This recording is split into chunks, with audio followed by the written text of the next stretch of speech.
एक बार की बात है, सीता और लक्ष्मण एकांत में बैठे हुए थे और सुंदर युवावस्था थी। सीता का भी सौंदर्य अद्भुत था, लक्ष्मण की भी युवावस्था थी। उसी समय वहां राम जी आए। ये अरण्य की बात है, अरण्य कांड की। भावार्थ रामायण में इसका वर्णन किया गया है, न वाल्मीकि रामायण में है, न अध्यात्म रामायण में, भावार्थ रामायण में आता है। तो राम जी ने जब सीता जी के पास में लक्ष्मण जी को बैठे हुए देखा तो कहा, लक्ष्मण एक बात बताओ, पुष्पम दृष्ट्वा फलम दृष्ट्वा दृष्ट्वा स्त्रीणाम च यौवनम त्रीणि रत्नानि दृष्टैव कस्य नो चलते मनः। पुष्प को देखकर, फल को देखकर और स्त्री रूपी रत्न को देखकर निर्जन वन में ऐसा कौन है जिसका मन चलायमान नहीं होता है? कस्य नो चलते मनः।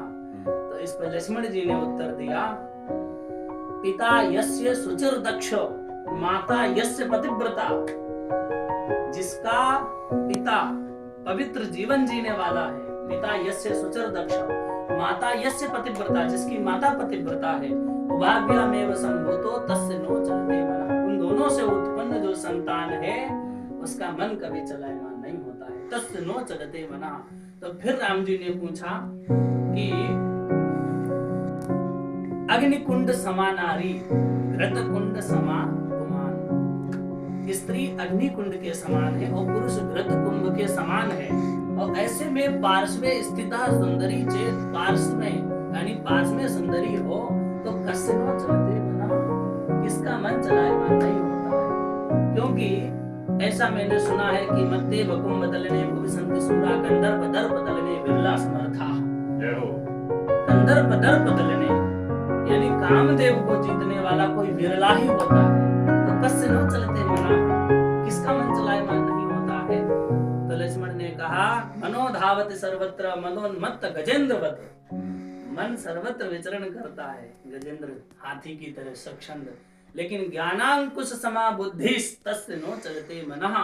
जिसके पास ज्ञान रूपी बुद्धि है, अर्थात वो अपनी बुद्धि पर ज्ञान का अंकुश लगाता है, उसका मन कभी चलायमान नहीं होता है। तस्य नो चलते नमः, तस्य नो चलते मनः। तो वहां ऐसा कहा है कि राम जी जब ये सुना तो लक्ष्मण जी को वंदन करने लगे। हे लक्ष्मण महाप्राज्ञ सुमित्रा याश्च वंदना, हे लक्ष्मण महाप्राज्ञ सुमित्रा याश्च नंदना, इक्ष्वाकोष्ठ कुलोत्पन्नो ब्रह्मचारी नमो नमः। लक्ष्मण जैसा ब्रह्मचारी, लक्ष्मण जैसा सच्चरित्र ऐसा कहाँ प्राप्त हो सकता है। लक्ष्मण जी को जब कुंडल दिखाए ऋष्यमुख पर्वत पे कि ये देखो वही कुंडल हैं एक दिन जो जानकी के कानों की शोभा बढ़ाया करते थे, तो लक्ष्मण से कहा, लक्ष्मण देखो। तो लक्ष्मण ने बढ़कर किया, पहले उसे प्रणाम, हाथ जोड़कर फिर कहा, सुनिए लीला धाम, मैंने तो चरण निहारे हैं, देखे माता के कान नहीं। मैं तो बिच्छुओं का सेवक हूँ, कुंडल की कुछ पहचान नहीं। पर नाथ सगुन यह अच्छा है, खटगन है तीर कमानों में, जल्दी ही वह दिन आएगा कुंडल होंगे उन कानों में। ना हम जाना मी के यूरे, ना हम जाना मी नू करे। तो ये चरित्र है, इसकी प्रेरणा लेनी चाहिए आज के युवाओं को, क्योंकि चरित्र ही मानव का सबसे बड़ा धन है। चरित्रवान बनना चाहिए। बोले भक्त वत्सल भगवान की जय।